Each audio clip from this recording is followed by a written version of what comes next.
யோவான் 15ஆம் அதிகாரம் 16ஆம் வசனம். நீங்கள் என்னை தெரிந்து கொள்ளவில்லை, நான் உங்களை தெரிந்து கொண்டேன். நீங்கள் என் நாமத்தினாலே பிதாவை கேட்டுக் கொள்வது எதுவோ அதை அவர் உங்களுக்கு கொடுக்கத்தக்கதாக நீங்கள் போய் கனி கொடுக்கும்படிக்கும் உங்கள் கனி நிலைத்திருக்கும்படிக்கும் நான் உங்களை ஏற்படுத்தினேன். நீங்கள் என்னை தெரிந்து கொள்ளவில்லை, நான் உங்களை தெரிந்து கொண்டேன். ஆண்டவர் சொல்லுகிறார், நம்ம ஒவ்வொருவரையும் பார்த்து சொல்லுகிறார், மகனே, நீ என்னை தெரிந்து கொள்ளவில்லை அப்பா, ஆனால் நான் உன்னை தெரிந்து கொண்டேன். மகளே, நீ என்னை தெரிந்து கொள்ளவில்லை, நான் உன்னை தெரிந்து கொண்டேன். நீ என்னை வெறுத்திருந்த சமயத்தில், என்னை அறியாதிருந்த சமயத்தில், என்னை புறக்கணித்திருந்த சமயத்தில், பாவம் உலக சிற்றின்பம் போதுமென்று ஓடிக்கொண்டிருந்த சமயத்தில் நான் உன்னை நேசித்தபடியினால் நான் உன்னை தேடி வந்து உன்னை தெரிந்து கொண்டேன். ஆண்டவர் சொல்லுகிறார், எனக்கு பிரியமான சகோதரனை சகோதரியே, இங்க வந்திருக்கிற ஒவ்வொருவரை பார்த்து ஆண்டவர் சொல்லுகிற வார்த்தை அதுதான். ஆண்டவர் நம் ஒவ்வொருவரையும் தெரிந்து கொண்டிருக்கிறார். ஆண்டவர் ஒரு மனுஷனை தெரிந்தெடுத்து அவர் நடத்துகிற விதம் ரொம்ப ஆச்சரியம். ஆண்டவர் ஆவியானவர் எனக்கு சொன்னது, நான் உன்னை எப்படி சந்தித்து தெரிந்து கொண்டு வழி நடத்தினேன் என்பதை என் ஜனங்களோடு பகிர்ந்து கொள்ள அவர் கட்டளையிட்டார். எனக்கு அன்பானவர்களே, ஆண்டவர் ஒரு மனிதனை தெரிந்தெடுத்து அற்புதமாய் நடத்துகிறவர். தாவீதை என் இருதயத்திற்கு ஏற்றவனாய் கண்டபடியினால் கரவலாடுகளுக்கு பின்னால் சென்று கொண்டிருந்த அவனை நான் தெரிந்து கொண்டேன், பிரித்தெடுத்தேன் என்று ஆண்டவர் சொல்லுகிறார். மோசையை பாருங்கள், தாயின் கர்ப்பத்தில் அவன் உருவாகும் பொழுதே தேவன் தெரிந்து கொண்டு விட்டார். தாயின் கர்ப்பத்தில் உருவாகும் முன்னமே யோவான் ஸ்நானகனை தேவன் தெரிந்து கொண்டு விட்டார். தீர்க்கதரிசியாக தாயின் கர்ப்பத்தில் இருக்கும் பொழுதே சிலரை தெரிந்து கொள்ளுகிறார். அவ்விதமாய் உலக தோற்றத்திற்கு முன்னே அவர் நம்மை தெரிந்து கொண்டாராம். நாம் கிரகிக்க முடியாத ஒரு காரியம், ஆச்சரியப்படும்படியான காரியம். உலகமே சிருஷ்டிக்கப்படவில்லை, இன்னும் ஆதாம் ஏவாளே உண்டாக்கப்படவில்லை. ஆனால் உலக தோற்றத்திற்கு முன்பாகவே உங்களையும் என்னையும் அவருடைய பிள்ளைகளாய் அவர் முன்குறித்து விட்டார். எவ்வளவு பெரிய பாக்கியம், எவ்வளவு அற்புதமான தேவன் நமக்கு இருக்கிறார். ஹல்லேலூயா, ஹல்லேலூயா. ஒரு அற்புதமான ஒரு தேவன் அவர். அவரால் தெரிந்து கொள்வது எவ்வளவு பெரிய பாக்கியம் பாருங்கள். அவரால் தெரிந்து கொள்ளப்பட்ட நம்மை தேவன் எப்படி உருவாக்கி ஆசீர்வதிக்கிறார், அதைத்தான் என் அனுபவத்தோடு உங்களோடு நான் பகிர்ந்து கொள்ள போகிறேன். ஆண்டவரின் பாருங்கள், 68ஆம் வருஷம் 30 வருஷத்திற்கு முன்பாக இயேசு என்னை சந்தித்து குணமாக்கினார். இந்த 30 வருட காலத்தை நான் திரும்பி பார்க்கும் பொழுது அவருடைய அன்பு, அவருடைய இரக்கம், அவருடைய கிருபை ஆச்சரியமானவைகள். இந்த 30 வருஷத்துல நான் செய்த பாவத்திற்கு ஒரு தண்டனை கொடுத்திருந்தா என்னைக்கும் நான் அழிஞ்சு போயிருக்கணும். ஆனா அவருடைய கிருபை இரக்கம் பெரியது. அவரிடத்தில் இருக்கிற திரளான மன்னிப்புகள் அவரிடத்தில் இருக்கிறதுனாலதான் நாம் இன்றைக்கு நிர்மூலமாகாமல் உயிரோடு இருக்கிறோம். அவருடைய இரக்கம், அவருடைய மன்னிப்பு ஆச்சரியமானது. அவருடைய அன்பு விளங்கிக் கொள்ள முடியாதது. அந்த அன்பை நினைக்கும் பொழுதெல்லாம் நான் கண்ணீர் தான் வடிக்க வேண்டும். ஆண்டவரே, என் மீது உமக்கு இவ்வளவு அன்பா? யோசித்து பார்த்தால் அது விளங்கிக் கொள்ள முடியாத ஒரு அன்பு. அவருடைய அன்பை யோசிக்கும் போது, என் தாய் என்னை நேசிக்கிறார்கள் என்றால் விளங்கிக் கொள்ள முடிகிறது. 10 மாதம் சுமந்து பெற்றெடுத்து வளர்த்து உருவாக்கினபடியினால் நேசிக்கிறார்கள். என் சகோதரர்கள் என்னை நேசிக்கிறார்கள் என்றால் விளங்கிக் கொள்ள முடிகிறது. உடன் பிறந்த சகோதரன் ஆகவே நேசிக்கிறார்கள். என் சிநேகிதர்கள் என்னை நேசிக்கிறார்கள் என்றால் விளங்கிக் கொள்ள முடிகிறது. நான் அவளை நேசிக்கிறேன், அவர்களும் என்னை நேசிக்கிறார்கள். ஆனால் இயேசு என்னை நேசித்து சாகு கடந்த போது என்னை தேடி வந்தாரே, அந்த அன்பை நினைத்தால் விளங்கிக் கொள்ளவே முடியவில்லை. நான் அவரை நேசிக்கவும் இல்லை, அவரை நம்பவும் இல்லை. அவரை கேவலமாய் பரிகாசமாய் பேசினேன். அவர் தெய்வம் அல்ல என்று வாதாடினேன். அப்படிப்பட்ட அந்த துரோகி அவர் தேடி வந்தார் என்றால் இன்றைக்கு வரைக்கும் அந்த அன்பை விளங்கிக் கொள்ள முடியவில்லை. ஆச்சரியமான ஒரு அன்பு. அப்படித்தான் சகோதரன் அவர் உங்களையும் தெரிந்தெடுத்திருக்கிறார். சகோதரி அப்படித்தான் உங்களையும் தெரிந்தெடுத்திருக்கிறார். தூரத்திலே கிடந்த நம்மை அவர் அணைத்துக் கொண்டாரே. பாப சேற்றிலே உழந்து கொண்டிருந்த நம்மை அவருடைய மகனாய் மகளாய் மாற்றி விட்டாரே. எவ்வளவு பெரிய ஸ்லாக்கியம் பாருங்கள். சரி, ஆண்டவர் என்னை அப்படி அபிஷேகம் பண்ணின பிறகு நடந்த காரியம் என்ன? முதலாவது, ஆண்டவர் என்னை அபிஷேகம் பண்ணின பிறகு அவர் ஒரு அழைப்பை எனக்கு கொடுத்தார். ஆண்டவர் தெரிந்து கொண்டார். ஆனாலும் அடுத்து ஆண்டவர் ஒரு அழைப்பை கொடுத்தார். என்ன அழைப்பை ஆண்டவர் கொடுத்தார்? நான் பரிசுத்தாவினால் நிரப்பப்பட்ட பிறகு என் வாழ்க்கையில ஏற்பட்ட முதலாவது ஒரு பெரிய மாற்றம், எனக்குள்ள ஒரு பெரிய ஆத்தும பாரம் உண்டாயிற்று. அப்பொழுது மதுரையிலே தான் நான் படித்துக் கொண்டிருந்தேன். அந்த அபிஷேகம் பெற்ற உடன் எனக்குள் ஏற்பட்ட ஒரு பெரிய மாற்றம், ஆத்துமாக்களை குறித்த ஒரு பாரம் உண்டாயிற்று. நான் கல்லூரிக்கு நடந்து போய்கொண்டிருந்தால் மதுரை பட்டணத்தில் அநேகர் அந்த இந்து கோயிலுக்கு கூட்டம் கூட்டமாய் மேளங்களை அடித்துக் கொண்டு போவார்கள். அவளை பார்த்த உடனே ஆவியானவர் எனக்குள் ஒரு வேதனை உண்டாக்குவார், ஒரு துக்கத்தை உண்டாக்குவார். அப்ப நான் ரோட்ல நின்று நான் கண்ணீர் வடித்திருக்கிறேன். ஆண்டவரே, ஒரு காலத்தில் நான் இப்படி போனேனே, என் ஜனம் ரட்சிக்கப்படணுமே, என் ஜனம் இப்படி தெய்வம் அல்லாததை நோக்கி ஓடிக்கொண்டிருக்கிற இந்த மக்கள் ரட்சிக்கப்பட வேண்டுமே. ரோட்ல நின்றவளை பார்த்து நான் அழுதிருக்கிறேன். எனக்கு விளங்கல, ஏன் நான் இப்படி அழுகிறேன், ஏன் இப்படி ரோட்ல கூட நின்று அவளுக்காய் கண்ணீர் வடிக்கிறேன்.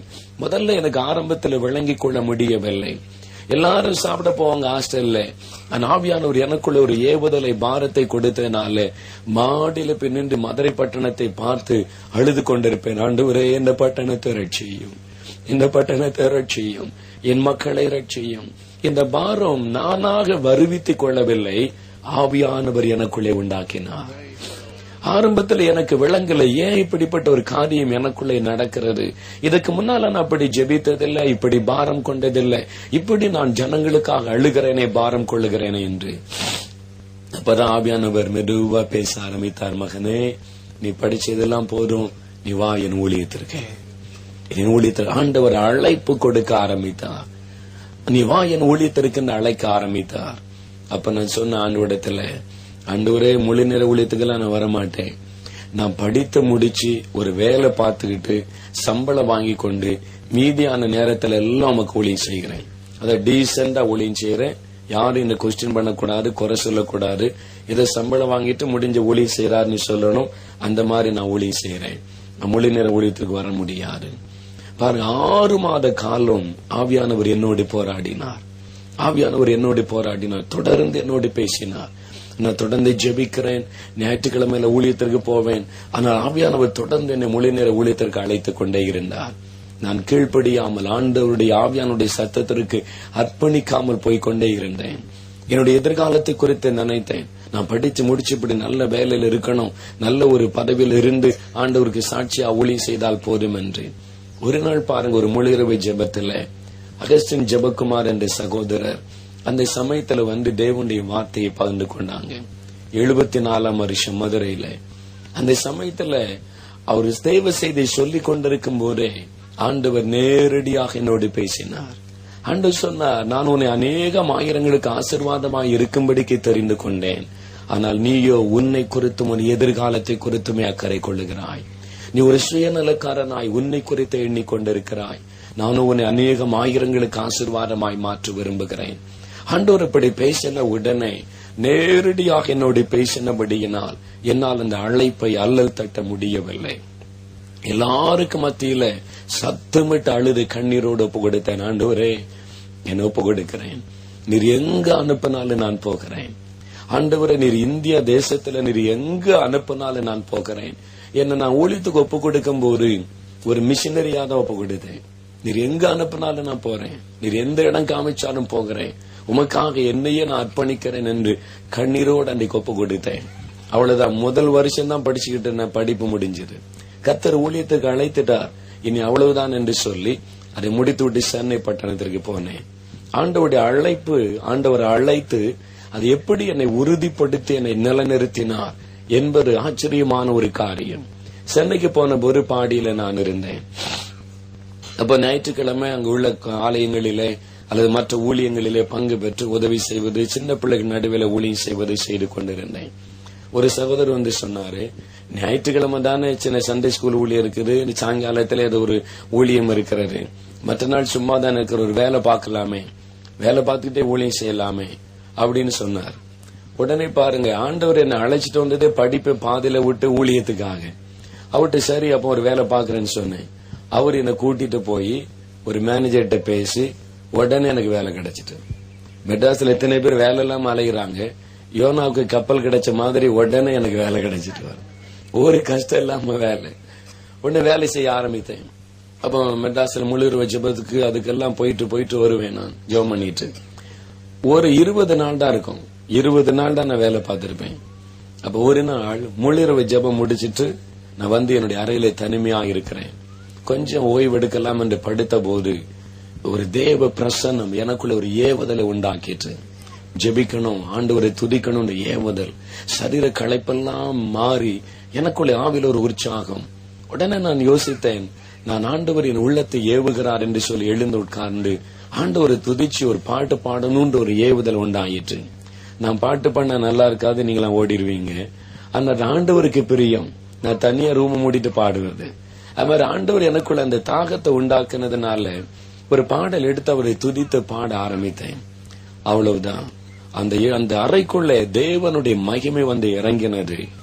என்னை சுற்றிலும் ஒரு அக்கினி பற்றி எரிவதை நான் பார்க்க முடிந்தது. நான் ஒரு அக்கினிக்கு நடுவில் இருக்கேன். சுற்றிலும் அந்த அக்கினி, அந்த வல்லமை இறங்க இறங்க நான் பயந்து நடுங்கி முழங்கால் படியிட்டு நின்றேன்.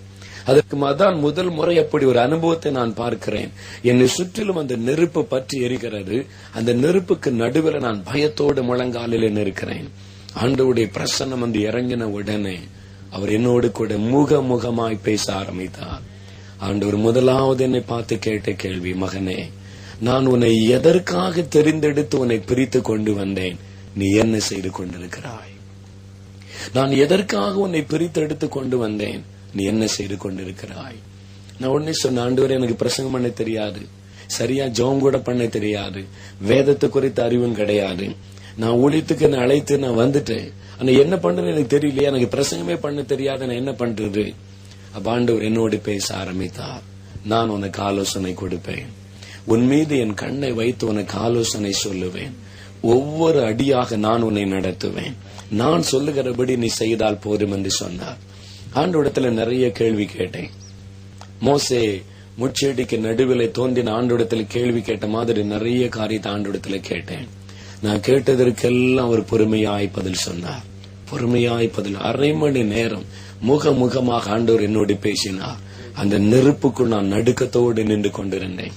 ஆண்டவர் எல்லாவற்றையும் பேசி என்னை உற்சாகப்படுத்தி என்னை தைரியப்படுத்தினார். கடைசியில் சொன்ன, ஆண்டவரே, பெரிய பெரிய ஊழியக்காரங்களாம் விழுந்து போறாங்கன்றத நான் கேள்விப்படுறேன். அவர் விழுந்துட்டாரு, இவர் விழுந்துட்டாருலாம் சொல்றாங்க. நான் ஏமாத்திரம், நான் ஊழியம் செய்த பாதையில விழுந்துட்டா உங்களுடைய நாமத்திற்கு அது அவமானம் ஆயிரும். அதனால ஒரு விசுவாசியா இருந்து அப்படியே நான் கடைசி வரைக்கும் ஓட்டத்தை முடிச்சிடுறேன். ஆண்டவர் இவ்வளவு பேசின பிறகு கடைசியில் இந்த வார்த்தை சொன்னேன். ஆண்டவர் கோவம் வந்துட்டு, நான் இவ்வளவு தூரம் உன்னை நம்பி நீ என்னை தேடி வரல, நீ சாக கிடந்தப்போ உன்னை தேடி வந்து உன்னை குணமாக்கி இன்னைக்கு ஜீவனோடு வைத்திருக்கிறேன். அநேகருக்கு ஆசீர்வாதமாய் இருக்க. அப்ப ஆண்டவர் கடினமாய் பேசின உடனே சொன்ன கடைசியில, சரி ஆண்டவரே, நீர் என்னை அழைக்கிறபடி நான் வருகிறேன். ஆனால் ஒரு கண்டிஷன், நான் உம்முடைய கரத்தை பிடித்து கொண்டு நடந்தால் உம்மை விட்டு விடக்கூடும். ஒருவேளை நடந்து போகும்போது உலக காரியத்தை பார்த்து உம்முடைய கரத்தை விட்டுட்டு ஓடி விடக்கூடும். நீர் என் கையை பிடிக்கிறதா இருந்தா நான் வருகிறேன். நீர் என் கையை பிடிச்சிட்டா நான் எவ்வளவுதான் உலகத்துக்குள்ள இழுத்தால் நீர் விட மாட்டீர், ஏன்னா இழுத்து கொண்டே போய் விடுவேன். அதனால நீர் என் கரத்தை பிடிச்சா நான் ஊழியத்திற்கு வருகிறேன். நான் என்ன நம்பல, ஆனால் என்னை அழைக்கிற உண்மை நான் நம்புகிறேன். என் மீது எனக்கு நம்பிக்கை இல்லை, ஆனால் என்னை தெரிந்து கொண்ட உண்மை நான் நம்புகிறேன். நீர் கரம் பிடித்தால் வருகிறேன் சொன்னேன். உடனே ஆண்டவர் என்னை பார்த்து சொன்னார், மகனே, ஏசாயா 41 8 முதல் 16 வசனத்தை நான் உனக்கு வாக்குத்தத்தமாய் கொடுக்கிறேன். உன் வலது கரத்தை பிடித்து நீ பயப்படாதே, நான் உனக்கு துணை நிற்கிறேன் என்று சொல்லுகிறேன். என் ஆண்டவர் அந்த வார்த்தைகளை கொண்டு என்னோடு பேசி நான் உன்னை கரம் பிடித்து நடத்துவேன் என்ற ஒரு வாக்கை கொடுத்தார். எனக்கு அன்றைக்கு என் கரத்தை நான் இயேசுவின் கரத்தில் அர்ப்பணித்தேன். இன்றைக்கு வரைக்கும் நான் நிலை நிற்பதற்கு ஒரே ஒரு காரணம், என்னுடைய பக்தியினாலும் அல்ல, என்னுடைய ஜெபத்தினாலும் அல்ல, அல்ல என்னுடைய நீதியினாலும் அல்ல. என் ஆண்டவர் அன்றைக்கு எனக்கு கொடுத்த வாக்கின்படியே என்னை கரம் பிடித்து இதுவரைக்கும் கொண்டு வந்திருக்கிறார். என்னை கடைசி வரைக்கும் அவர் கொண்டு போவார் என்று நான் நிச்சயித்திருக்கிறேன். என்னால் அவருடைய கரம் என் கரத்தை பிடித்திருக்கிறது. அப்படி ஆண்டவர் பேசின உடனே நான் எழுப்பினேன். ஆண்டவர் பேசினார், என்னை அர்ப்பணித்தேன், உடனே எழுப்பினேன். அந்த வேலைக்கு உடனே நான் ஊழியத்திற்கு போகிறேன், எனக்கு இந்த வேலை வேண்டாம் என்று ராஜினாமா கடிதம் எழுதினேன். அவ்வளவு ஒரு அன்பான ஒரு கிறிஸ்துவ சகோதரன் நாங்கள் சேர்ந்து ஜெபிப்போம், சேர்ந்து ஊழியம் செய்வோம்.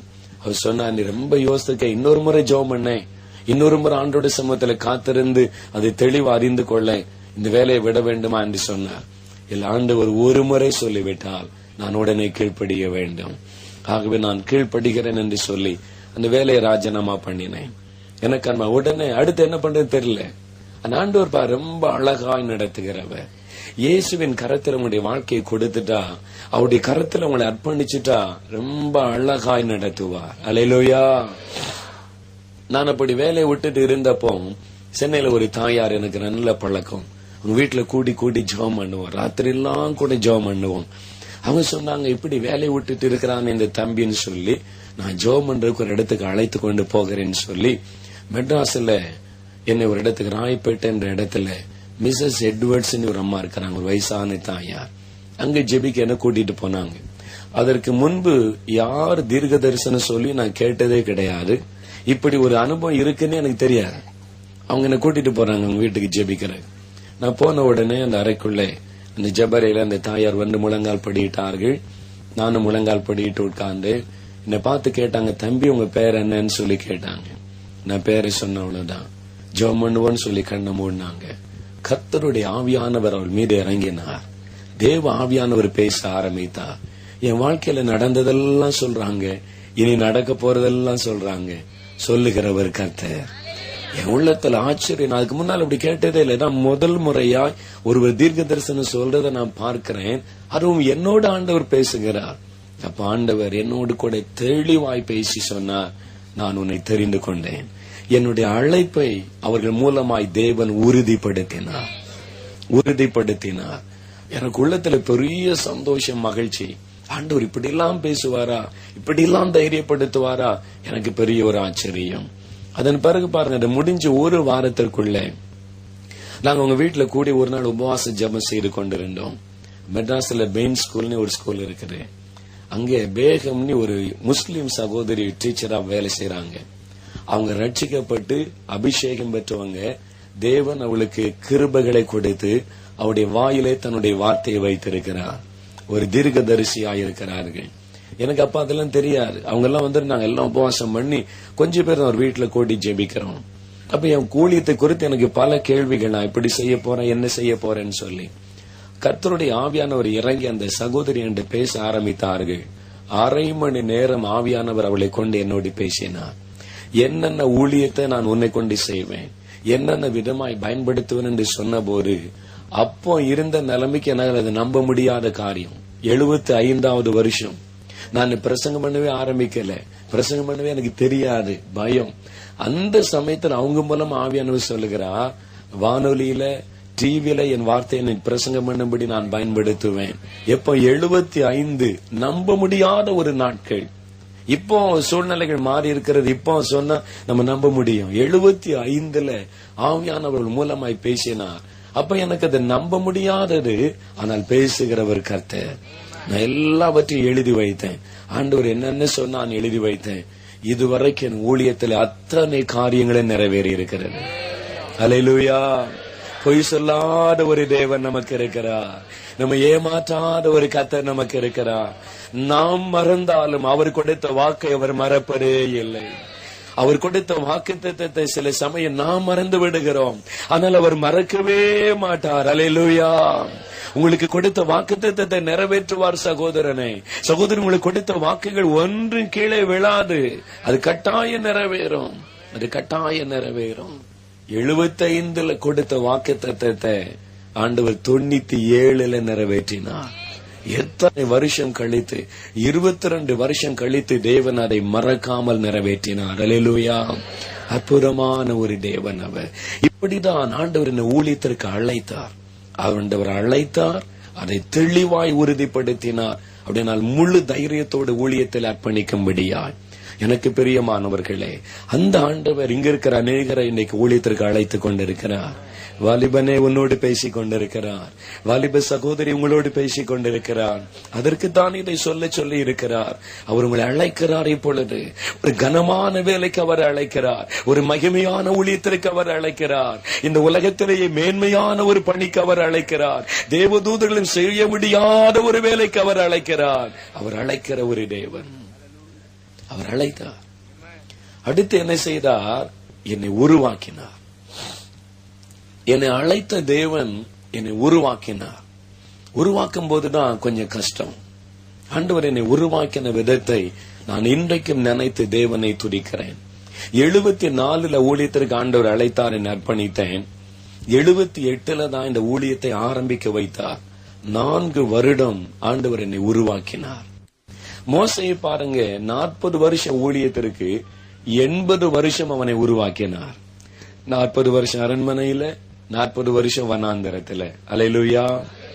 பவுல் அப்போஸ்தலனை ஆண்டவர் சந்தித்து அழைத்த உடனே 3 வருஷம் அவனை உருவாக்கினார். அரபிய தேசத்து வனாந்தரத்துல அங்கேதான் ஆண்டவர் உருவாக்கினார். ஆண்டவர் பேதுரு, யோவான், யாக்கோபை அழைத்தார். 3.5 வருஷம் தன்னோடு கூட வைத்திருந்து அவளை உருவாக்கினார். அவர் நம்மை உருவாக்குகிற ஒரு தேவன். ஆமென். அல்லேலூயா.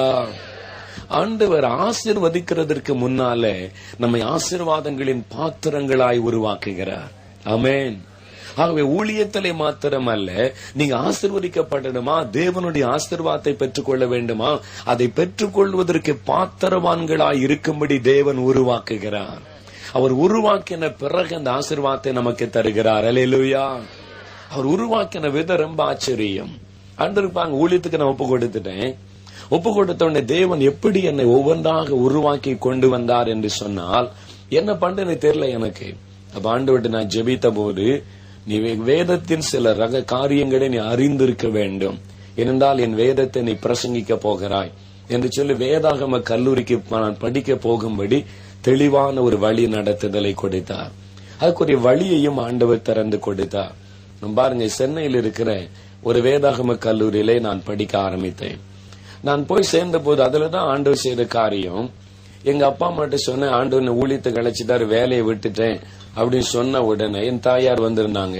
அவங்க எல்லாம் அப்போ இயேசுவை அறியல, இந்துக்களா தான் இருந்தாங்க. உடனே அங்குள்ள கிறிஸ்தவங்க எல்லாம் ஒரு நல்ல காரியம் செய்தாங்க. பாருங்க, நாங்கெல்லாம் எத்தனை பரம்பரை கிறிஸ்தவங்களா இருக்கோம், இப்படியா ஊழியம் செய்யறோம். உங்க மகன் பாருங்க வேலையை விட்டுட்டு ஊழியன்னு உட்கார்ந்து இருக்கிறான். அவங்க செய்யற ஊழியம். நிறைய கிறிஸ்தவங்க எனக்கு எதிர்ப்பாக வேதனை உண்டாக்கும்படியாகத்தான் காரியங்கள் நடந்தது. உடனே என் தாயார் வந்து சொன்னாங்க, நீ இப்படி ஊழியக்காரன போவ நீ தெரிஞ்சிருந்தா அப்படி விட்டுருக்க மாட்டேமே. பெரிய ஒரு போராட்டம். அப்போ சொன்னாங்க, நீ இப்படி ஊழியத்தை போறாண்டா சொத்துல பங்கும் கிடையாது, பாவம் கிடையாது, உன் இஷ்டத்துக்கு போயிட வேண்டியதுதான்.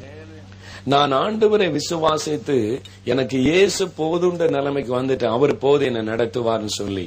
ஆனா அடுத்து எனக்குள்ள யோசனை, நான் என் வீட்டை உதறிட்டு வந்துட்டா அவங்க எப்படி ரட்சிக்கப்படுவாங்க? அவங்க ரட்சிக்கப்படணுமே, அவங்க மோட்ச பாக்கியத்தை அடையணுமே. அதனால ஆண்டோடத்துல போய் நின்றேன். அப்ப சொன்னேன் தாயாரிடத்துல, அந்த வேலை எனக்கு கிடைக்காது, விட்ட வேலை. ஆனா நான் ஒரு வேலை தேடுறேன்.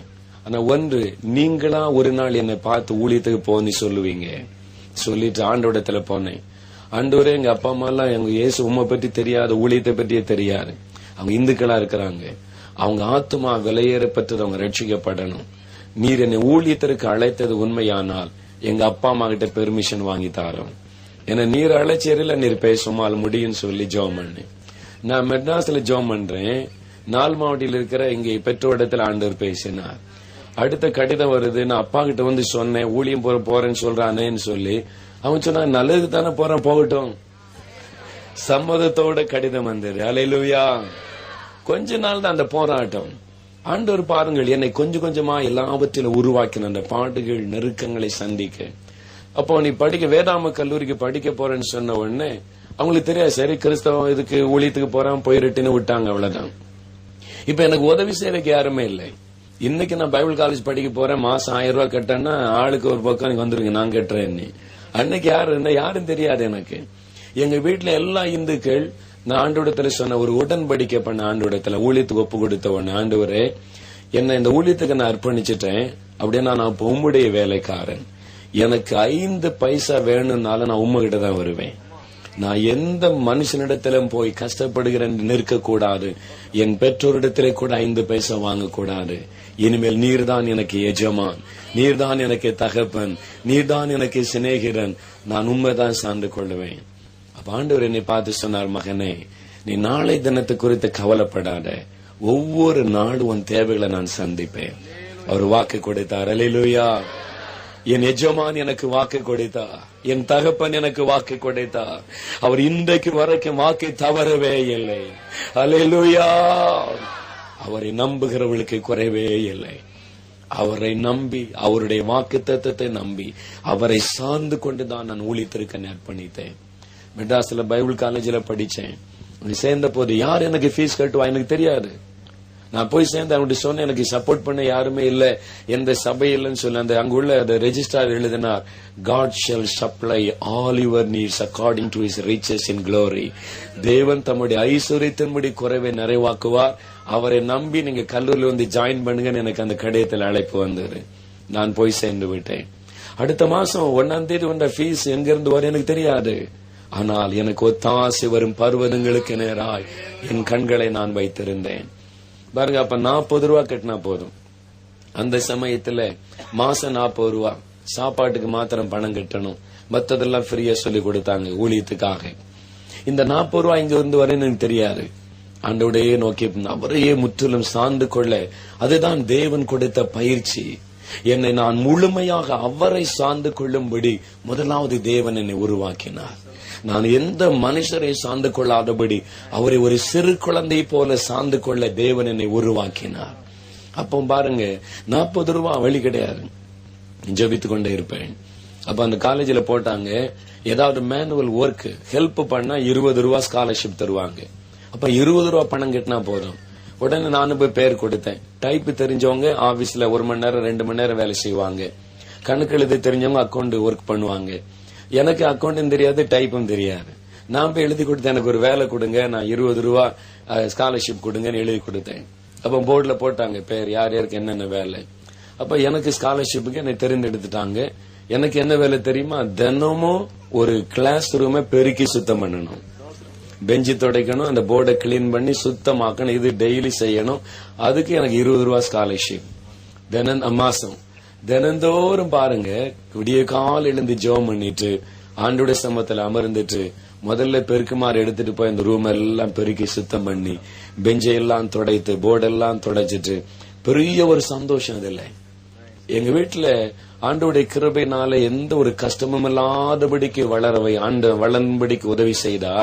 இப்ப ஆண்டவர் என்னை ஊழியக்காரனாய் உருவாக்குவதற்கு இந்த பாதை வழியாய் வழி நடத்தினார். அல்லேலூயா. நான் அதை மகிழ்ச்சியோடு செய்தேன். ஒரு நாள் முறுமுறுக்கல, சந்தோஷமா என் ஆண்டவருக்காக என் நேசருக்காக என்று மகிழ்ச்சியோடு செய்தேன். இப்ப 20 ரூபா ஸ்காலர்ஷிப் வந்துடும். அடுத்த 20 ரூபாய்க்கு எங்க போறது? ஆண்டவரையே நோக்கி கொண்டிருந்தேன். எலியாவுக்கு காகத்தை அனுப்பின மாதிரி ஒவ்வொரு மாசமும் ஒவ்வொரு காகத்தை தேவன் எனக்காக அனுப்பினார். அல்லேலூயா, அல்லேலூயா. எங்கிருந்து வரும்னு தெரியாது, யார் மூலமா வரும் எனக்கு தெரியாது. ஆனா எனக்கு தெரியும், ஒரு காகம் வரும், என் கர்த்தர் அனுப்புவார் என்று எனக்கு தெரியும்.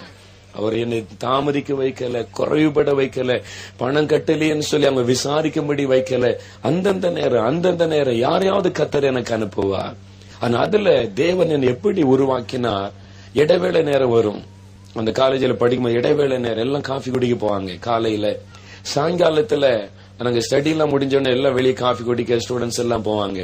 நிறைய பேர் ஒவ்வொரு சபைகள் சப்போர்ட் பண்ணும், அவங்க பாக்கெட் மணி எல்லாம் வச்சிருப்பாங்க. ஆனா என்கிட்ட 1 பைசா இருக்காரு. ஒரு காஃபி அந்த நாள்ல 25 பைசா, அப்போ காஃபி 25 பைசா, 25 பைசா என் கையில இருக்காரு. சாயங்காலம் தண்ணியை ஜோம் பண்ணிட்டு குடிப்பேன், அவ்வளவுதான். ஆண்டவர் இதெல்லாம் அனுமதிச்சு நான் எப்படி நடந்து கொள்ளுகிறேன் என்று என்னை சோதித்து அறிந்தார். ஒரு நாள் ஆண்டவரை முறுமுறுக்கல. ஆண்டவருடைய கிருபை எங்க வீட்டுல நான் ஸ்கூல்ல படிக்கும்போது சரி, அதுக்கு பிறகும் சரி, சாயங்காலம் ஸ்கூல் முடிஞ்சு கட்டாயம் எங்க அம்மா ஒரு டிஃபன் செஞ்சு வச்சிருப்பாங்க. தினந்தோறும் டிஃபன் இல்லாம காஃபியே கிடையாது. அப்படி வசதியில பசின்னு என்னன்னு தெரியாது. அப்படி வாழ்ந்த என்னை தேவன் அந்த பாதைக்குள்ளே கொண்டு போனார். அவர் என்னை அப்படி உருவாக்கினதற்காக தேவனை நான் துதிக்கிறேன். இந்த வழியில என்னை கொண்டு போனார். ஒரு நாள் நான் கேள்வி கேட்கல, முறுமுறுக்கல, அதுல சந்தோஷம். ஆண்டவரை ஸ்தோத்திரம் பண்ணேன். ஆண்டவரை இந்த தண்ணீர் குடிக்க கிருபை கொடுத்திருக்கிறீரை ஸ்தோத்திரம். அப்படி ஆண்டவர் ஊழியத்திலே பயிற்சி விட்டு கொண்டு வந்தார். அடுத்து பாருங்க, பைபிள் காலேஜ்ல இருந்து மெட்ராஸ்ல பீச்சில் போய் பிரசங்கம் பண்ண கூட்டு போவாங்க. காலேஜ் ப்ரொஃபசர் எல்லாம் நான் அவங்க இங்கிலீஷ்ல பேசுவாங்க, நான் தமிழ்ல டிரான்ஸ்லேட் பண்ணுவேன். அப்புறம் யாரும் வந்தா கவுன்சில் பண்ணுவேன், டாக்ஸ் எல்லாம் கொடுப்போம். ஒவ்வொரு சனிக்கிழமையும் மெட்ராஸ் பீச்சில் எத்தனையோ நாள் இந்த பீச்சில் ஆண்டவருடைய வார்த்தை அறிவிக்க தேவன் கிருபையாய் உதவி செய்தார். அப்ப பிரசங்கம் பண்ணி முடிச்ச உடனே அவங்க எல்லாம் நம்ம யூ வில் மீட் அட் காலேஜ்னு சொல்லி கை கொடுத்துட்டு போயிருவாங்க, திங்கட்கிழமை சந்திக்கலான்னு.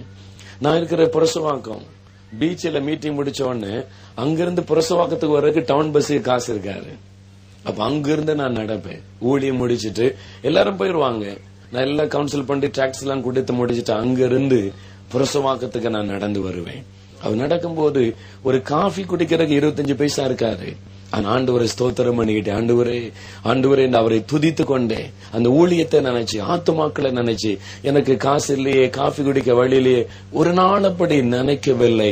ஆண்டவரை துதித்து கொண்டு மகிழ்ச்சியோடு நான் வருவேன். இதெல்லாம் தேவன் என்னை பயிற்சி கொடுத்து நடத்தின நாட்கள், என்னை உருவாக்கின நாட்கள். அல்லேலூயா, அல்லேலூயா.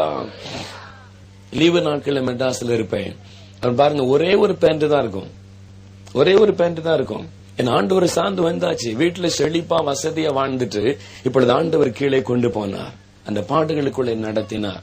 காலையில அதை துவைச்சு காய போடுவேன். சாயங்காலம் காஞ்ச உடனே அதை எடுத்து அதை நானே அயன் பண்ணி மாலையில அதை போட்டுக்கொண்டு ஊழியத்திற்காய் புறப்பட்டு போவேன். ஒரே ஒரு பேண்ட் தான். தேவன் அந்த வழியில நடத்தினார். அப்படி நடத்தினது எதற்காக? ஆசீர்வதிப்பதற்காக. நான் பணத்தின் மீதோ பொருளின் மீதோ சார்ந்து கொள்ளாமல் இருக்க வேண்டும் என்று ஆவியானவர் என்னை உருவாக்கினார். அல்லேலூயா. என் ஆண்டவர் என்னை உருவாக்கின அந்த நாட்களை நினைத்த ஆண்டவரை துதிக்கிறேன். அப்படி அவர் என்னை கொண்டு போய் 4 வருஷம் என்னை புடமிட்டு உருவாக்கினபடினாலேதான் இன்றைக்கு ஆண்டவர் கொடுக்கிற காணிக்கையின் மீதோ, ஜனங்கள் கொடுக்கிற காணிக்கையின் மீதோ, பொருட்கள் மீதோ அல்ல, என் நேசர் இயேசுவின் மீதே என் கண்கள் இருக்கிறது. அல்லேலூயா, அல்லேலூயா. அவர் அப்படி என்னை அந்த நாட்களிலே உருவாக்கினார்.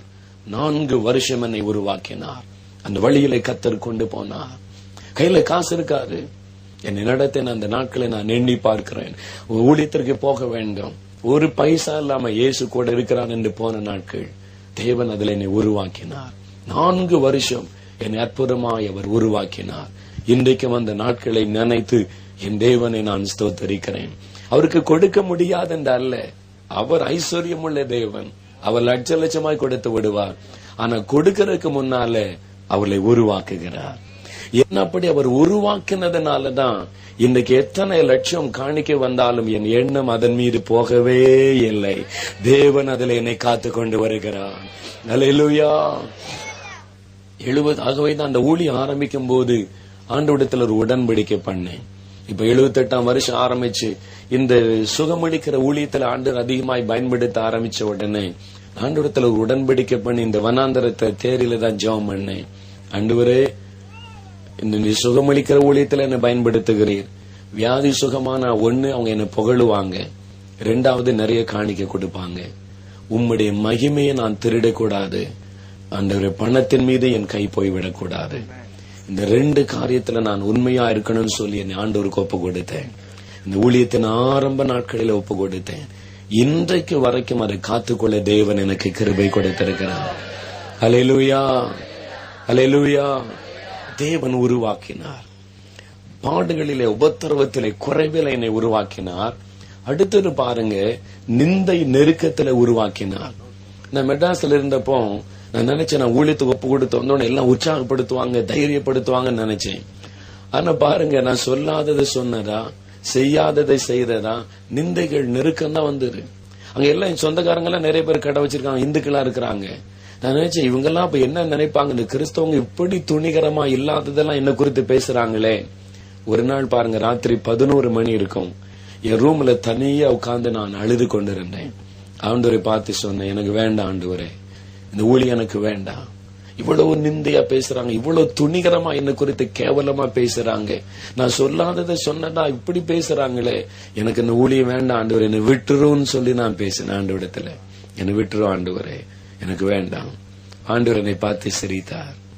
சிரிச்சுட்டு ஆண்டவரை பார்த்து சொன்னார், இயேசு கிறிஸ்து மகனே, நான் இந்த ஊழியத்துல ஊழியம் செய்தேனே, ஒரு ஆளுக்கு ஒரு தீமை செய்யல, நன்மை மாத்திரம் செய்த பரிசுத்தமுள்ள தேவனாய் உலாவினேன்.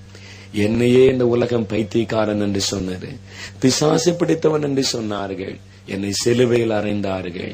ஆனாலும் அதற்கு நடுவில் தான் என் பிதாவின் சித்தத்தை நான் நிறைவேற்றினேன். ஆகவே பாடுகள் மத்தியில தான் என் ஊழியத்தை நிறைவேற்றணும். ஆண்டவர் பேசினார், இந்த பாடுகள் நடுவில் தான் என் ஊழியத்தை நிறைவேற்றணும் சொல்லிட்டு ஒரு வார்த்தை சொன்னார், மகனே, நீ ஊழிய பாதையில உனக்கு முன்னால நான் நடக்கிறேன், அதனால உனக்கு வரக்கூடிய நிந்தையெல்லாம் என்ன தாண்டித்தான் உன்னிடத்துல வர வேண்டும். அவங்க என்னதான் நிந்திக்கிறாங்க, என்னதான் பரிகசிக்கிறாங்க, ஏனென்றால் நான் தானே உன்னை வழி நடத்துகிறேன், என்னை தாண்டித்தான் உன்னிடத்துல வர வேண்டும், நீ பயப்படாதே. அன்றைக்கு அந்த நடு ராத்திரில ஒப்பு கொடுத்த ஆண்டவரே, என்ன நிந்த வந்தாலும், என்ன அவமானம் வந்தாலும், என்ன போராட்டம் வந்தாலும் நான் முன் வைத்த காலை பின் வைக்க மாட்டேன், உம்முடைய கரத்தை பிடித்து கொண்டு நான் தொடர்ந்து நடப்பேன் என்று சொல்லி மறுபடியும் அந்த பாடுகளுக்கு என்னை ஒப்பு கொடுத்தேன். அந்த பாடுகள்ல ஆண்டவர் எனக்கு நடத்தின நாட்கள், ஒரு இடத்துல பாருங்க, ஒரு VBS நடத்தி 10 நாள் VBS எல்லாம் நடத்தி, விழாலாம் நடத்தி, ராத்திரி பகல சாப்பிடாம எப்படியாவது பிள்ளைகள் ரட்சிக்கப்பட ஊழியம் செய்து முடிச்சேன். இந்த கிஃப்ட்ல மீது இருந்துச்சு, ஒரு அந்த ஊழியத்துல முக்கியமான ஒரு வீட்டுக்கு போனேன். கூட்டுக்கு நம்மளை பாராட்டுவாங்க, இவ்வளவு ஊழியம் செய்திருக்கேன்னு சொல்லி உற்சாகப்படுத்தவனே போனா, அவங்க என்ன மூஞ்சில அடிஞ்ச மாதிரி திட்டினாங்க. எல்லாருக்கும் மத்தியில கேவலமா திட்டினாங்க. எல்லாருக்கும் மத்தியில நிறைய பேருக்கு எனக்கு அப்படியே அவமானமாகி விட்டாரு. அந்த சமயத்தில் ஆண்டவர் சொன்னார், என் முகத்திலே காரி துப்பின பொழுது நான் பொறுமையோடு சகித்தேன், நீ இதை சகித்து பழகி கொள்ள வேண்டும். அன்றைக்கு மறுபடியும் என்னை ஒப்பு கொடுத்தேன். இப்படி நிறைய டைம் என்னை தேவன் உருவாக்கினார். என் ஊழியத்தின் ஆரம்ப நாட்கள்ல ஒரு நாள் கோயம்புத்தூர்ல ஊழியம் செய்யும் போது, ஒரு நாள் காலை ராத்திரில பேசணும், பகலெல்லாம் உபவாசம் பண்ணி ஜெபிச்சுக்கிட்டே இருக்கிறேன். ஆண்டவரே, ராத்திரி என்ன பிரசங்கம் பண்ணு ஜெபம் பண்ணா, என் வாழ்க்கையில் அதற்கு முன்னும் அதற்கு பின்னும் அப்படி ஒரு காட்சி கண்டதில்லை. இயேசுடைய முதுகு வாரினால் கிழிக்கப்பட்டு சதையெல்லாம் தொங்கிக் கொண்டு அந்த பாடுகளில் அவர் வேதனையோடு நிற்கிறார். அதை பார்த்த உடனே இருதய நொறுங்கி, ஆண்டவரே, ஏன் இந்த காட்சி எனக்கு காண்பிக்கிறேன்? ஆண்டவர் சொன்னார், மகனே, நான் வார அடியை பொறுமையோடு சகித்தேன், நீயும் சகிக்கணும், நீயும் சகிக்கணும். ஆண்டவர் சொன்ன, எனக்கு விளங்கல. சரி ஆண்டவரே, நான் ஒப்பு கொடுக்கிறேன், என்ன வந்தாலும் நான் உமக்காக சகிக்க ஒப்பு கொடுக்கிறேன்னு சொன்னேன். அன்றைக்கு ராத்திரியே ஒரு பயங்கரமான பிரச்சனை, என்னை வேதனைப்படுத்துகிற ஒரு பிரச்சனை வந்தது. அது வந்த உடனே எனக்குள்ள மாம்சத்துல என்ன செய்யலாம்னு ஒரு எண்ணம் வந்தது. உடனே ஆண்டவர் சொன்னார், காலையில நான் சொன்னேனே, அது இதுதான் மகனே, நீ சகித்துக்கொள். உடனே ஒப்பு கொடுத்தேன். ஆண்டவரே, சகித்துக்கொள்ள பலன் தாரும், இதை சகித்துக்கொள்ள கிருபை தாரும். ஆண்டவர் அப்படியே என்னை உருவாக்கி உருவாக்கி உருவாக்கி பாடுகளை சகிக்க பலன் கொடுத்தார். ஆண்டவர் பாருங்க, 10 வருஷம் மெட்ராஸ்ல இருந்தேன். மெட்ராஸ்ல பாண்டியில சொந்த வீடுலாம் இருக்கு. எங்க அப்பா அம்மா சொன்னாங்க, நீ ஊழியக்காரன் ஆயிட்டு மெட்ராஸ்ல அந்த வீட்டை எடுத்துக்க, ஊழியம் செய்யினாங்க. அந்த ஆண்டு சொன்னாரு, நீ சொந்த கிராமத்துக்கு போ, ஊழியம் செய்யறதுக்கு சொந்த கிராமத்துக்கு போ. 10 வருஷம் மெட்ராஸ்ல இருந்து பழகிட்டேன், ஆனா சொந்த கிராமத்துக்கு போ, அங்கதான் உனக்கு ஊழியன்னு சொன்னார். கர்த்தர் சொன்னதுனால புறப்பட்டுங்க வந்தேன். இங்க ஆரம்பத்துல பாருங்க, இந்த குடும்பத்திலிருந்து வந்திருக்கிறான்னு சொல்லி எல்லாரும் புகழ்ச்சி, எல்லாரும் கூப்பிட்டு பயன்படுத்துறாரு. எனக்குள்ள ஒரு பயம், எல்லாராலும் புகழப்படுகிறவனுக்கு ஐயோ. நான் அதை அடிக்கடி நினைப்பேன், ஆண்டவரே, எல்லாரும் புகழ்றாங்க, அது எனக்கு ஐயோ தானே ஆகும் அப்படின்னு நினைச்சேன். அப்ப ஆண்டு 78ஆம் வருஷம் ஜெபக்குழு ஆரம்பிக்க சொன்னார். இந்த வனாந்தரத்துல கொஞ்சம் முன்னால் ஒரு மேடு பகுதி உண்டு, இங்கதான் நான் ஜெபம் பண்ணிக்கிட்டு இருந்தேன். அந்த நாட்கள்ல இங்க வந்த அந்த புதுசுல வேற ஒரு ஊழியம் யாரும் பிரசங்கம் பண்ண கூட மாட்டாங்க, யாரும் தெரியாது. காலையில விடியற் கால 5-5:30 மணிக்கு எழும்பி இந்த வனாந்தரத்துக்குள்ள வருவேன். நடந்து நடந்து நடந்து ஜெபம் பண்ணுவேன். அங்கு மரத்தடியில உட்கார்ந்து ஜெபம் பண்ணுவேன். நல்ல வெயில் வரைக்கும் 9 மணி வரைக்கும் ஜெபம் பண்ணுவேன். அப்புறம் தான் வீட்டுக்கு போவேன். சாயங்காலம் ஒரு 4 ஆன உடனே பாருங்க, காஃபி குடிச்சிட்டு உள்ள வந்த நான் இருட்டின பிறகுதான் வீட்டுக்கு போவேன். இந்த வனாந்தரத்துலதான் தேவன் எனக்கு தரிசனங்களை கொடுத்து உருவாக்கினார். இந்த ஊழியத்தை குறித்த தரிசனம். அப்பதான் ஆண்டவர் எனக்கு சொன்ன நிறைய தரிசனம், என்னென்ன ஊழியத்தை எல்லாம் செய்யணும்னு சொன்ன போது, இவ்வளவு பெரிய ஊழியத்தை எப்படி செய்ய முடியும்னு சொன்னேன். ஆண்டவர் சொன்னார், உனக்கோடு கூட சேர்ந்து ஜெபிக்கிற ஒரு கூட்ட மக்களை நான் தருவேன், அந்த ஜெபத்தின் மூலம் இதெல்லாம் நிறைவேற்றுவேன் என்று வாக்கு கொடுத்தான். 78ஆம் வருஷம் ஜெபக்குழு ஆரம்பிச்சோம் பாருங்க, வந்தது பிரச்சனை, பயங்கர போராட்டம். இந்த ஊரை விட்டு விரட்டிடுவோம் பேசினாங்க. ஆமா, இந்த கிராமத்துல ஊரை யாரு கிறிஸ்தவங்க தான், ஊரை விட்டே வரட்டிடுவோம்னு சொல்லலாம். எவ்வளவோ நிந்தைகள், கேவலமான வார்த்தைகள் எல்லாம் வந்தது. அப்ப ஆண்டவர் சொன்னார் என்ன பார்த்து, இவங்க எல்லாம் உன்னை நிந்திக்கிறாங்க, பரிகசிக்கிறாங்களே, நீ எப்பொழுதும் போல அவங்களை நேசிக்கணும்னாரு. எப்படி ஆண்டவரே முடியும்?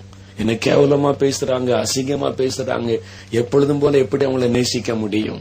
அவங்களை குறித்த கசப்பு அவங்க உள்ளத்துல வரக்கூடாது. நீ எப்பொழுதும் போல அவங்களை நேசிக்கணும். இந்த தேரில வந்து எத்தனையோ நான் அழுது இருக்கிறேன். ஆண்டவரே, அந்த அன்பை எனக்கு தாரும், அந்த சிலுவையின் அன்பை எனக்குள்ளே ஊற்றும், எப்பொழுதும் போல அவளை நேசிக்கிற அந்த அன்பை எனக்கு தாரும் என்று ஜெபித்தேன். அந்த அன்பை ஆண்டவரின் உள்ளத்திலே ஊற்றினார்.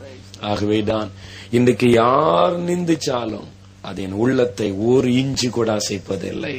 காரணம், தேவனனை அதிலே உருவாக்கினார். அந்த நிந்தைகளுக்குள்ளே, அந்த வேதனைகளுக்குள்ளே, அந்த அவமானத்திற்குள்ளே என்னை அவர் உருவாக்கி எடுத்தார்.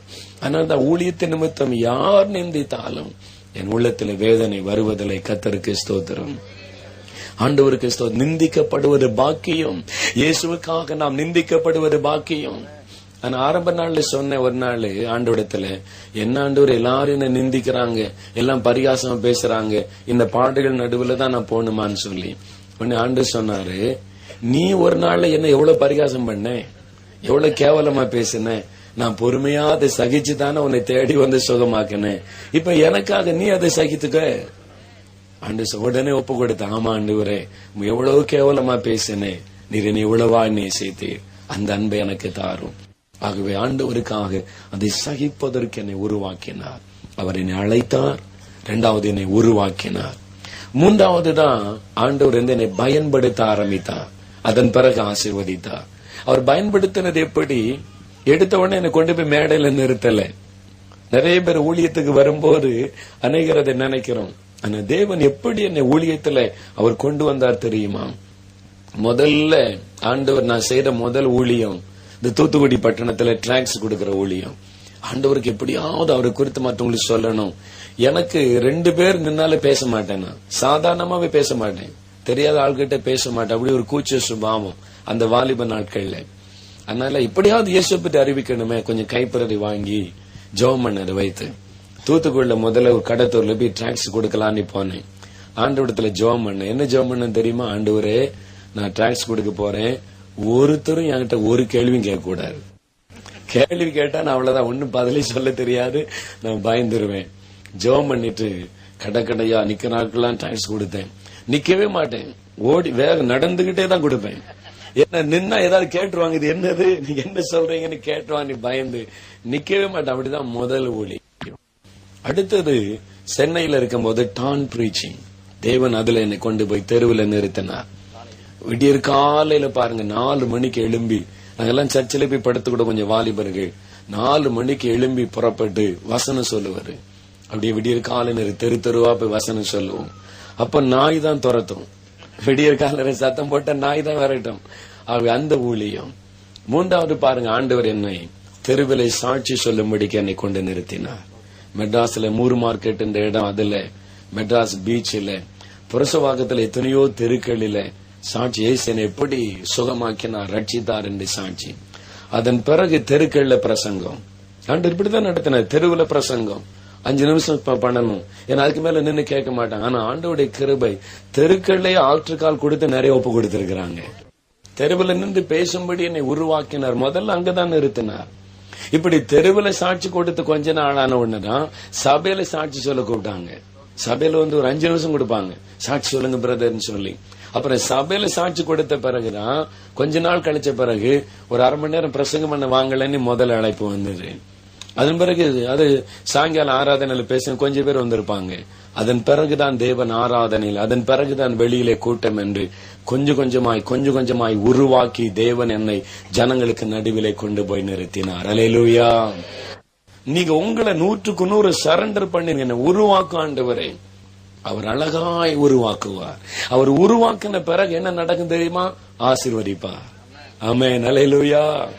அவர் அழைப்பார், உருவாக்குவார், ஊழியத்துல கொஞ்சம் கொஞ்சமாய் உருவாக்கி கொண்டு வருவார். மூன்றாவது அவர் ஆசீர்வதித்து உயர்த்துவார். ஆமா, தேவன் அப்படித்தான் செய்வார். உங்களை உருவாக்க ஒப்பு கொடுக்கல, ஆசீர்வாதத்தை பெற்றுக்கொள்ள முடியாது. நீங்கள் ஆசீர்வாதத்திற்கு பாத்திரவான்களாய் மாறும் வரைக்கும் அவர் உருவாக்கி கொண்டே இருப்பார். அல்லேலூயா. உங்களுடைய அர்ப்பணிப்பை வைத்து சீக்கிரமாய் உருவாக்கி சீக்கிரம் ஆசீர்வதித்து விடுவார். ஊழியத்தில் ஆண்டவர் உயர்த்தின விதமும் பாருங்க. 4 மாடிக்கு ஆண்டவர் கொண்டு வந்தார். இந்த இயேசு உடிக்கிறார் ஊழியத்தை ஆண்டவர் கொடுத்தார். நான் ஏற்காடு மலையில ஜெபம் பண்ணி கொண்டு ஒரு டீமா போய் ஒரு 2-3 மாசம் ஏற்காடு மலையில் உள்ள ஆதிவாசிகளுக்கு ஊழியம் செய்தோம். அப்ப அங்க தங்கி இருக்கும் போது அந்த உயரமான மலையில எல்லாம் ஜெபிக்கிறது எனக்கு ரொம்ப விருப்பம். அந்த மாதிரி இடத்துல போய் ஜெபிக்கணும்னு சொல்லி ஒரு சமயம் பாருங்க, அந்த உயரமான மலையில உட்கார்ந்து ஜெபிச்சுக்கிட்டே இருக்கிறேன். அப்ப சொன்ன, ஆண்டவரே என்ன ஊழியத்துக்கு அழைச்சிருக்கீங்களே, நீங்க என்னப்பா என்ன கொண்டு செய்ய போறீங்க? அப்படியே நான் காத்திருக்கும் போதுதான் ஆண்டவர் எனக்கு சொன்னார், பாவத்துல, வியாதியில, சாபத்துல, வேதனையில கட்டுண்ட மக்களை விடுதலை ஆக்க நான் உன்னை அபிஷேகம் பண்ணி இருக்கிறேன். அதனால விடுதலையின் ஊழியத்தை உனக்கு தருகிறேன். உன் ஊழியத்திற்கு இயேசு விடுவிக்கிறார், நீ பெயர் வையின்னு ஏற்காட்டு மலையில தேவன் என்னோடு பேசினார்.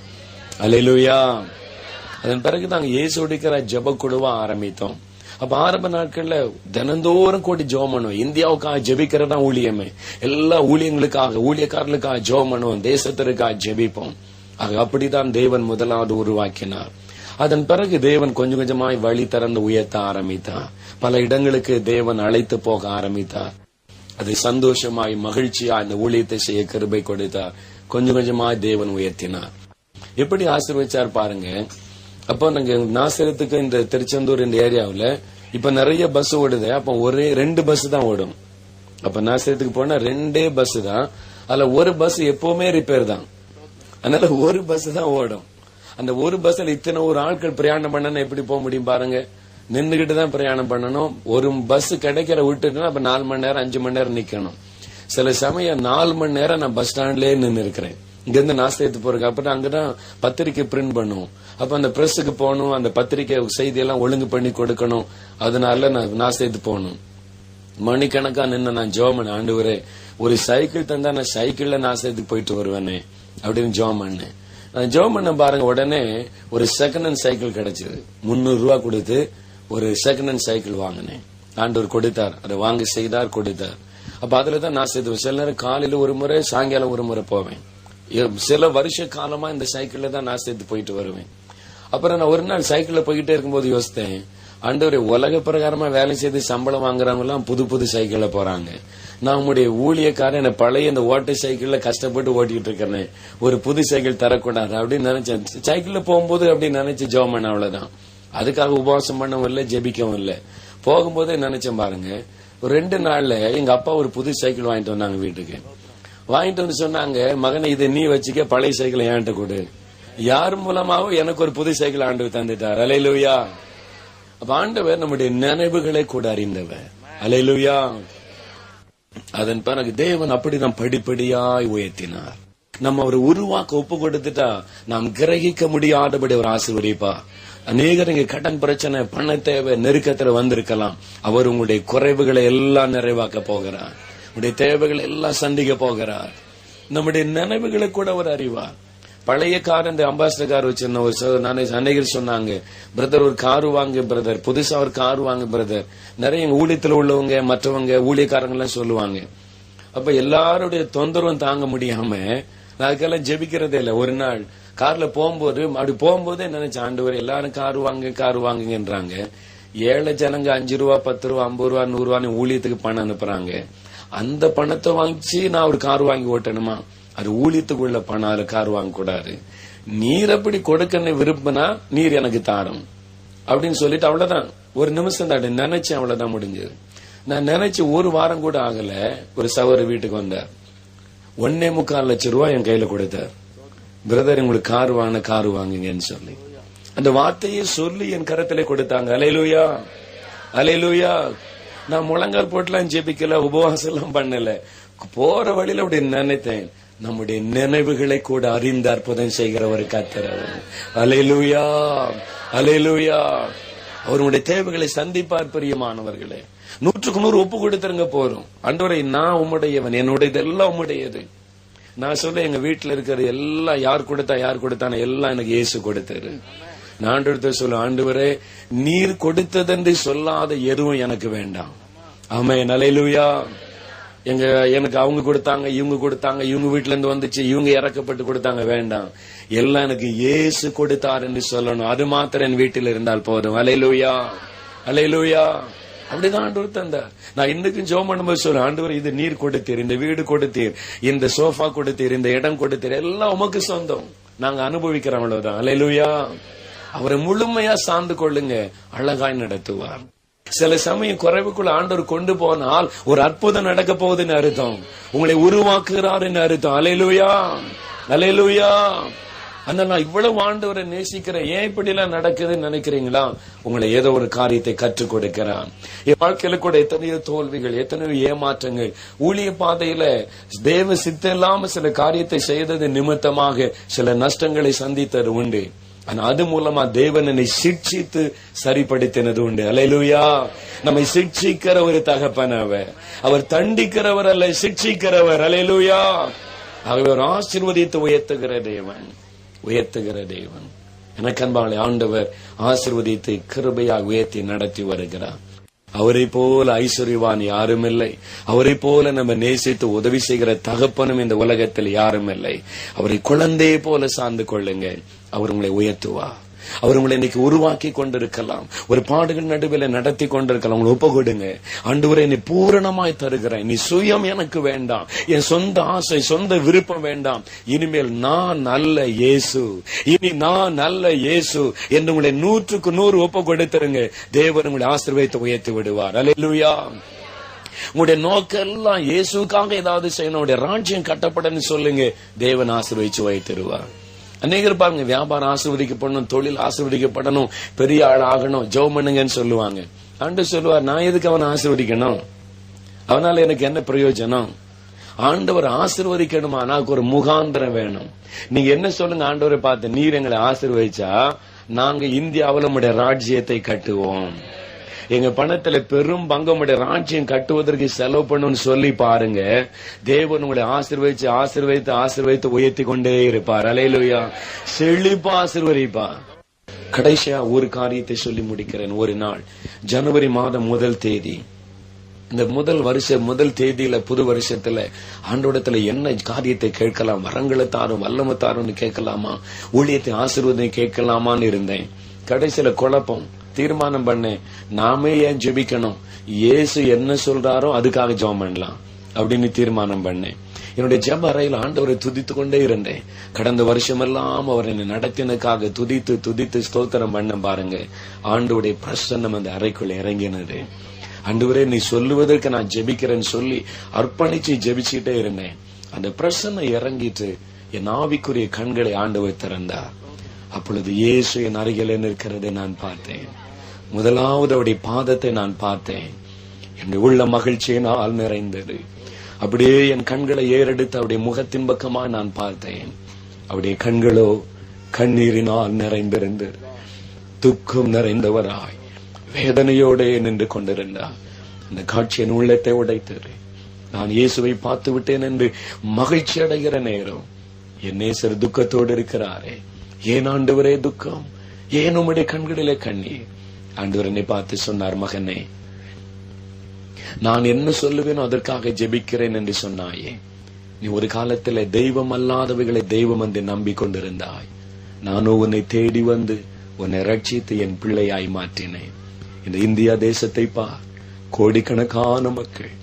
ஒரு காலத்தில் நீ விக்கிரகத்திற்கு முன்பாய் விழுந்து கிடந்ததை போல இந்த தேசத்தில் கோடிக்கணக்கான மக்கள் தெய்வம் அல்லாதவைகளை தெய்வம் என்று நம்பி ஏமாந்து கொண்டிருக்கிறார்கள். அந்த மக்களுக்காக நான் பரிதபிக்கிறேன். அந்த மக்களுக்காக நான் பரிதபிக்கிறேன். அந்த மக்களுக்காக நீ ஜெபம் பண்ணுவாயா? அந்த வார்த்தை என் உள்ளத்தை உடைத்து அவருடைய பாதத்தில் சாஷ்டாங்கமாய் விழுந்து அழுதேன். ஆண்டவரே, என் ஜனம் ரட்சிக்கப்பட வேண்டும், என் ஜனத்திற்காக நான் ஜெபிப்பேன். அரை மணி நேரம் அழுதேன். என் கண்ணீரினால் அவருடைய பாதத்தை நினைத்தேன். ஏசு அங்கேயே நின்று கொண்டிருந்தார். சுமார் அரை மணி நேரம் கழித்து என்னை பார்த்து சொன்னார், மகனே, நீ ஆத்துமாக்களை உன் ஜனத்தை வேண்டுமென்று கேட்டபடியினால் நீ ஊழியத்திற்கு போகிற இடமெல்லாம் உனக்கு புறஜாதி மக்களை கொள்ளை பொருளாய் தருவேன் என்று எனக்கு ஒரு வாக்கு கொடுத்தார். ஆகவேதான் எங்கு போனாலும் ஆண்டவர் இந்து மக்களை ரட்சித்துக் கொண்டு வரும்படி பயன்படுத்துகிறார். எந்த ஆலயத்திற்குள்ள பிரசங்கம் பண்ணால் எப்படியாவது சில இந்துக்கள் அங்கே வந்து ரட்சிக்கப்படுகிறார்கள். எனக்கு அன்பால் இன்றைக்கு அதே ஆண்டவர் நம்ம எல்லாம் நம்பி வந்திருக்கிறார். 98 கோடி மக்கள் நிறைந்த இந்தியா தேசம். என் பிள்ளைகளே நீங்கள் என்ன செய்ய போகிறீர்கள்? ஆண்டவர் அழைக்கிறார். நம்மையே அதற்காக ஒப்பு கொடுப்போம். இந்த தேசத்துல இயேசுவை மகிமைப்படுத்த, இயேசுவை உயர்த்த, அவருடைய ராஜ்யம் கட்டப்பட இன்னைக்கு நம்மையே இந்த வனாந்தரத்தில் அர்ப்பணிக்க போகிறோம். அவர் நம்மை அழைக்கிறவர், நம்மை உருவாக்குகிறவர், நம்மை உயர்த்துகிறவர், பயன்படுத்துகிறவர். ஹல்லேலூயா. வாலிபனே உன்னை அவர் அழைக்கிறார். வாலிப சகோதரி உன்னை அவர் அழைக்கிறார். இந்த தேசத்தில் என்னை மகிமைப்படுத்த, என் நாமத்தை பிரஸ்தாபப்படுத்த, என்னை ஜீவனுள்ள தேவன் என்று ஜனங்களுக்கு வெளிப்படுத்த நீ வா என்று அழைக்கிறார். சிலரை உருவாக்குகிறார். இப்பொழுது உங்களை உருவாக்கி கொண்டிருக்கிறார். பாடுகள் நடுவிலே, குறைவுகளுக்கு நடுவிலே, நிந்தைகளுக்கு நடுவிலே உருவாக்கி கொண்டிருக்கிறார். பயப்படாதிருங்கள். உங்களை உயர்த்துவதற்காய் அவர் உருவாக்குகிறார். உங்களை உயர்த்துவதற்காய் உருவாக்குகிறார். உங்களை ஆசீர்வதிப்பதற்காய் உருவாக்குகிறார். ஆமென். உங்களை ஆசீர்வதிக்க போகிறார். உங்களுடைய குடும்பத்தை ஆசீர்வதிக்க போகிறார். வியாபாரத்தை ஆசீர்வதிக்க போகிறார். Thank you Lord. சில நிமிட நேரம் அமைதியாய், மிகுந்த அமைதியா எல்லாருடைய கண்களை மூடி இருக்கட்டும். Wonderful Jesus, thank you Lord. ஆவியானவர் தெளிவாய் சொல்லுகிறார். இன்று உங்களை நேரடியாய் அவர் சந்தித்துக் கொண்டிருக்கிறார். நேரடியாக அவர் சந்தித்துக் கொண்டிருக்கிறார். ஆண்டவரே, உம்முடைய பிள்ளைகளுடைய மனக்கண்களை திறப்பீராக. உம்முடைய பிள்ளைகளுடைய மனக்கண்களை திறப்பீராக. அவர்கள் இயேசுவை பார்க்கட்டும். அவள் இயேசுவின் சத்தத்தை கேட்கட்டும். அவள் இயேசுவையே பார்க்கட்டும். ஊழியர்களை அல்ல, இயேசுவையே அவர்கள் பார்க்கட்டும். இயேசுவையே பார்க்கட்டும். இயேசுவின் சத்தத்தையே அவர்கள் கேட்கட்டும். இதோ தன்னை வெளிப்படுத்தும்படி அவர் வந்திருக்கிறார். உங்களுக்கு தன்னை வெளிப்படுத்தும்படி அவர் வந்திருக்கிறார். ஆமென். உங்களுக்கு வெளிப்படுத்தும்படி வந்திருக்கிறார். அவருடைய பாதத்தை கெட்டியாய் பிடித்துக் கொள்ளுங்கள். உங்களையே 100% ஒப்பு கொடுத்திருங்க. ஆண்டவரே, இதுவரை எனக்காக நான் வாழ்ந்து விட்டேனே, இதுவரை எனக்காக வாழ்ந்து விட்டேனே, என்னை மன்னிச்சிருங்கப்பா. இனி நான் வாழ போகிற ஒவ்வொரு நிமிஷமும் இயேசுவுக்காக, ஒவ்வொரு நிமிஷமும் இயேசுவுக்காக. இனி வாழ போவது என் ஒவ்வொரு நிமிஷமும் இயேசுவுக்காக. எனக்காக நான் வாழ விரும்பல, இயேசுவுக்காக நான் வாழுவேன் என்று அர்ப்பணித்து விடுங்க. 100% அர்ப்பணிச்சிருங்க. சகோதரனை ஒப்பு கொடுத்துருங்க. சகோதரி ஒப்பு கொடுத்துருங்க. அப்படி ஒப்பு கொடுக்கிற மக்கள் மீது அவருடைய கரம் அமர்ந்து அவருடைய கரத்தின் வல்லமையினால் உங்களை அணைத்துக் கொண்டு உங்களை ஆசீர்வதிப்பார். அவருடைய கரம் உங்கள் மீது அமரும். ஆமென் லார்ட். என்னை 100% நான் ஒப்பு கொடுக்கிறேன். இனி எனக்கென்று ஒன்றுமே வேண்டாம். எல்லாம் இயேசுவுக்காக. என்னுடையது எல்லாம் இயேசுவுக்காக. என் வாழ்க்கை, என் ஜீவியம், என் ஜீவன், என் குடும்ப காரியம் எல்லாம் இயேசுவுக்காக. அவருக்காகவே நான் வாழுவேன் என்று அர்ப்பணிக்கிறவர்கள் எத்தனை பேர் உண்டு? 100% அர்ப்பணிக்கிறவர்கள் எத்தனை பேர் உண்டு? உடைய வலது கரத்தை உயர்த்தலாம். உடைய வலது கரத்தை உயர்த்தலாம். இனி நான் எனக்காக வாழப் போவதில்லை. இயேசுவுக்காக, இயேசுவுக்காக, என் நேசருக்காக, இந்த தேசத்தில் இயேசுவின் நாமம் மகிமைப்படுவதற்காக, அவருடைய ராஜ்யம் கட்டப்படுவதற்காக, அவருக்காகவே நான் 100% ஒப்பு கொடுக்கிறேன். என் அர்ப்பணிக்கிறவர்கள் வலது கரத்தை உயர்த்திக் கொள்ளுங்கள். தேவ வல்லமை உங்கள் மீது கடந்து வரும். இன்றைக்கு உங்களை ஒரு புது மனுஷனாய், புது மனுஷியாய் அவர் மாற்றப் போகிறார். Oh wonderful Jesus, thank you Jesus. Amen, amen, hallelujah. Oh thank you Lord. மக்கு நன்றி. வானம் திறக்கப்படுகிறது, வானம் திறக்கப்படுகிறது. ஆமென். இந்த இடத்திற்கு நேராய் வானம் திறக்கப்படுகிறது. இதோ தேவ தூதர்கள் திரளாய் நம் நடுவில் இறங்குகிறார்கள். தேவ தூதர்கள் திரளாய் நம் நடுவில் இறங்குகிறார்கள். கர்த்தருடைய மகிமை, கர்த்தருடைய மகிமை ஒரு மேகமாய் இந்த இடத்தில் இறங்கி வருகிறது. தேவ மகிமை, தேவ மகிமை.